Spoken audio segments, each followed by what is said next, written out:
honest, yes, because it is a little different than what normal people would do, but who's to say what's normal?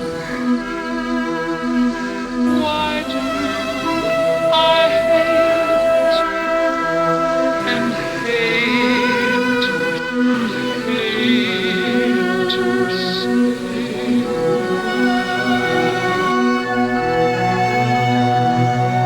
I am an altruist, despite the fact that hatred has me bound within. Like an aura, it surrounds my skin, alluring. Like aurora borealis is, it is attractive, because it is the rational recoil, you is how it is. The way people behave, it's as if they're begging to be in the grave. They need to be slain, removed, so there will be room for something better to be in the place. The truth is the lesser of two evils is hate, not blind hatred. Justifiable hatred of the open-eye variety, deriving from concentration, well-thought-out observations, positive information. The logistical automation is personification. I am hatred inside, all I see, hear, and feel absorbed. Picture the completion of use case receiving Genkai spirit orb, wielding shield and sword in defense of all that's real and pure. You will find me, I'm me, declaring war, and swiftly beheading any who dare ignore. With or without you, the future will carry on, for it is allayed to what was there before. A feral force initiating an evolutionary storm, precipitating change like terrain when it's terraform. You have to be able to adapt, evolve, and change audible plays. You can't always see what serves second off of his name. That's what makes Peyton Man his office insane. He surveys his opponents and rearranges the way he approaches, but humans do what they wish and try to get away like they're roaches, oblivious until you flip a switch and it's too late, cause they notice they think they're safe in the population explosion. They take the odds that they won't die, rate overdoses. They suffer from wide awake comatoses. Robots, zombies, slaves, they walk as if they can't find their graves. No sleep is how their minds behave.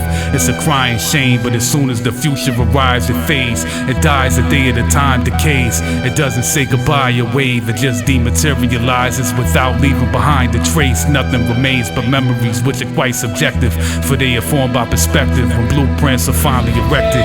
Whether the structure matches entirely rests with how the former follow directions. He may have cut corners with his supplies and his methods. Things don't always end the way people intend. When the series of events begins, when there are obstacles, projectiles tend to veer from where they are being sent. A force will not be ignored when it collides with what it is arriving toward.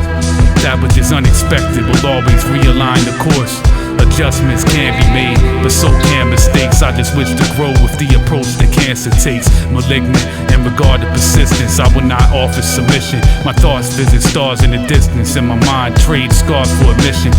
I may not even belong in this dimension. Perhaps I'm like Peter, taken by Walter Bishop, but I don't have Olivia to notice me shimmering. Just an orphan all alone with oblivion, surrounded by hordes of no significance, forced in the cognitive dissonance, a facade like equilibrium, withdrawn into self-imposed ignorance. Parallel to so many differences, there I dwell in only appearances, but I am inside, deep in my mind. Not blind, but I don't see with my eyes. The sun doesn't shine, neural explosions light up the sky. Night and day are not required, neither is time, not by design. Rules aren't the same in the brain, they can be changed, and humans attack people, that ain't the same. So be prepared if you're distinct in the way you behave. It's a path of resistance. Friction happens when actions are different, but those with persistence move past the collision and exit just as they have entered. So fuck anyone who asks for surrender. My objective is to raise mutants like Yoshi's Rap Master Splinter.